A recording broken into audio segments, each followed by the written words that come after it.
So when I was beginner, I trained a lot, but it's not needed, not required of my goal, because I don't have enough knowledge to train, and that's why I gaining more muscles. I don't want to much big physique, and kaya napagkamalan ako na bodybuilder sometimes, because this is not my plan at the first. After I'm seen calisthenics, I inspired on my TikTok, and I start training like handstand.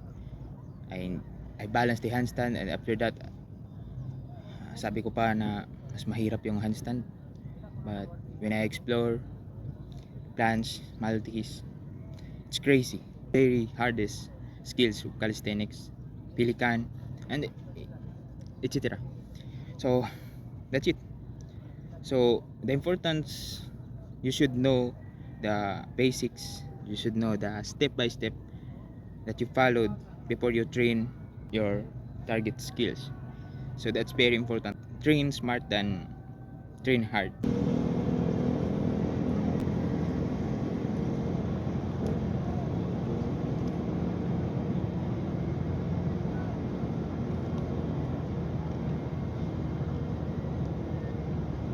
Kapag nagtitrain ka, wag mong ikumbo.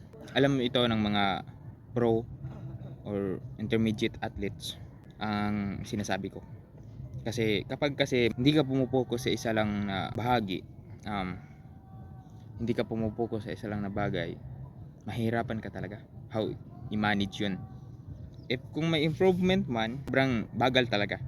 Kaya kapag nagtitraining ka, focus ka lang. Pag-aralan mo kung ano yung kailangan na makapag pull plunge, na siya ang nagbibigay ng lakas na ma-hold yung pull plunge. Yun dapat ang focus mo kapag nagtitrain ka ng plunge or sa any skills.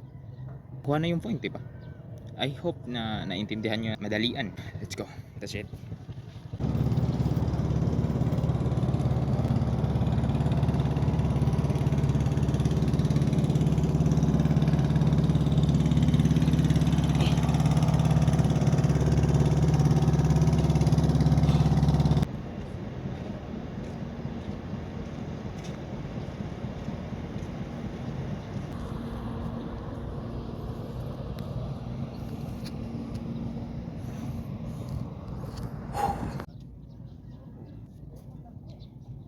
This place, guys, are so much better.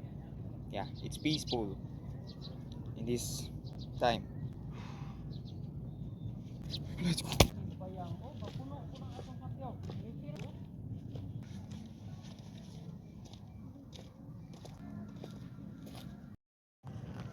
Let's go, guys.